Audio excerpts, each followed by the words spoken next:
Kesultanan Samudra Pasai, kesultanan pertama di Nusantara. Perairan di semenanjung Malaya menjadi saksi lahirnya kerajaan-kerajaan Islam di Indonesia. Salah satunya adalah Samudra Pasai. Berdasarkan pendapat dari beberapa ahli sejarah, Samudra Pasai tercatat sebagai kesultanan pertama di Nusantara. Kesultanan Islam pertama di Nusantara ini berdiri seiring meredupnya pamor penguasa Sumatera, Kerajaan Sriwijaya. Kesultanan ini terletak di pesisir timur sebelah utara dari Pulau Sumatera yang sekarang masuk wilayah Aceh. Nama Samudra Pasai merupakan gabungan dari nama dua kota, yaitu Samudra dan Pasai. Kesultanan Samudra Pasai dirintis oleh Merah Silu pada abad ke-13 atau sekitar tahun 1267. Samudra Pasai pada awalnya belumlah menjadi kerajaan Islam. Hingga suatu hari, seorang yang bernama Syekh Ismail dari Mekah berangkat dengan kapalnya menuju ke timur. Syekh Ismail ketika itu dalam perjalanan menuju China. Beliau berhenti sebentar di India untuk bertemu dengan seorang bekas penguasa yang telah meletakkan tahtanya dan memilih hidup sebagai ulama. Sang ulama dari India tersebut turut serta dalam perjalanan Syekh Ismail ke timur. Hingga kemudian kapal yang mereka tumpangi merapat di pelabuhan Samudra Pasai. Pertemuan Merah Silu dengan Syekh Ismail inilah yang membuatnya masuk agama Islam. Syekh Ismail kemudian memberikan gelar Sultan Malik Al-Shalih kepada Merah Silu. Syekh Ismail tidak lama tinggal di Samudra Pasai. Setelah itu, beliau melanjutkan perjalanan menuju Cina.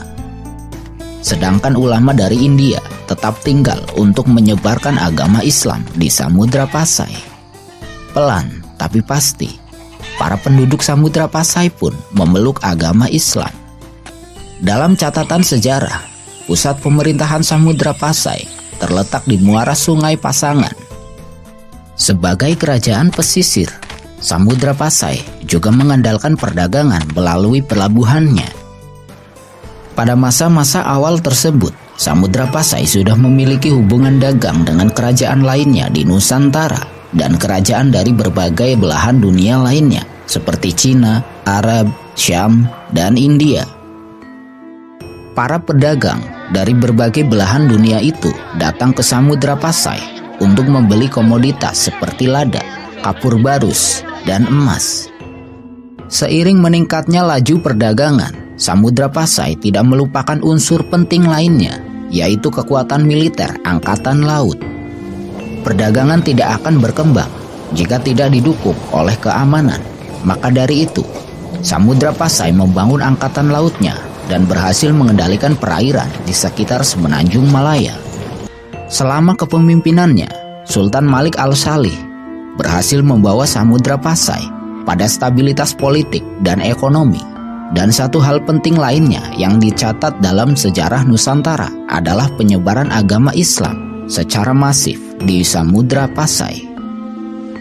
Pada tahun 1292, seorang pelaut asal Venesia, Marco Polo, merapatkan kapalnya di pelabuhan Samudra Pasai. Ketika itu, Marco Polo sedang dalam perjalanan kembali dari kunjungannya ke Cina. Sultan Malik Al-Shalih menyambut kedatangan Marco Polo dengan tangan terbuka. Dalam catatannya, Marco Polo menuliskan bahwa Samudra Pasai merupakan negeri yang tentram dan damai. Marco Polo juga mencatat bahwa Samudra Pasai juga kaya akan hasil alam dan pertanian yang melimpah. Namun, kunjungan Marco Polo sangat singkat karena dia harus melanjutkan perjalanannya.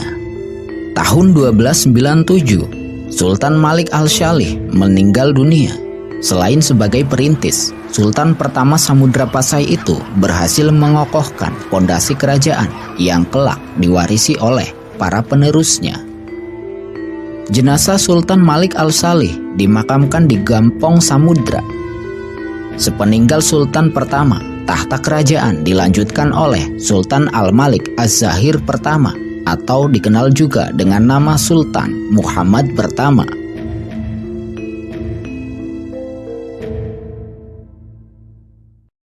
Seiring meningkatnya volume perdagangan di Samudra Pasai, Sultan Muhammad pertama kemudian membuat mata uang emas sebagai alat tukar.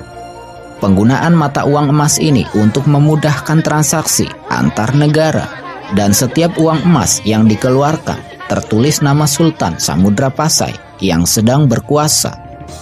Selain perdagangan, Samudra Pasai juga menerapkan pajak bagi kapal-kapal yang melintasi Selat Malaka. Posisi Samudra Pasai yang merupakan perairan perlintasan dari barat dan timur memungkinkannya untuk menarik pajak dari setiap kapal yang lewat. Pada tahun 1326, Sultan Muhammad pertama tutup usia. Pada masa pemerintahannya, Sultan Muhammad pertama berhasil membawa Samudra Pasai benar-benar mengendalikan perairan semenanjung Malaya. Tahta kerajaan kemudian dilanjutkan Sultan Ahmad pertama. Sultan Ahmad pertama ternyata tidak begitu lama. Tahun 1330-an, Sultan Ahmad pertama meninggal dunia. Belum ditemukan catatan pasti tahun berapa meninggalnya sang sultan. Penerus tahta kesultanan dilanjutkan oleh Sultan Al-Malik Az-Zahir kedua. Tahun dilantiknya Sultan Al-Malik Az-Zahir kedua juga tidak diketahui dengan pasti. Hanya berkisar di era 1330-an. Pada masa kepemimpinan Sultan Al-Malik kedua, seorang penjelajah asal Maroko bernama Ibnu Batutah mendarat di pelabuhan Samudra Pasai. Sultan Malik Az-Zahir pun menyambutnya dengan hangat. Ibnu Batutah adalah seorang penjelajah yang telah berlayar dari Maghribi hingga ke Cina. Ibnu Batutah bukanlah orang pertama yang datang ke Samudra Pasai. Pada masa-masa tersebut, para pedagang Samudra Pasai banyak yang berlayar hingga ke semenanjung Arab.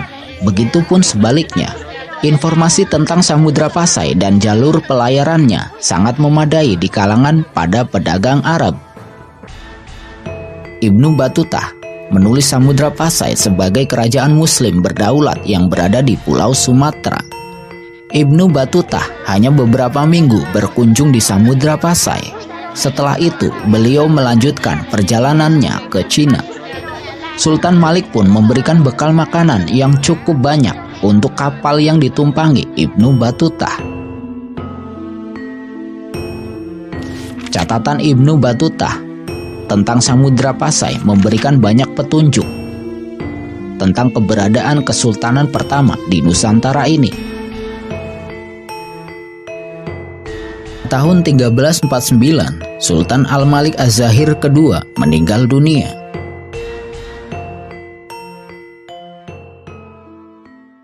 Tahta kesultanan kemudian dilanjutkan oleh Sultan Zainal Abidin pertama. Pada masa kekuasaan Sultan Abidin pertama, Samudra Pasai semakin berkembang, baik perdagangan maupun wilayahnya. Sultan Abidin pertama berkuasa dalam jangka waktu yang lama, lebih dari setengah abad.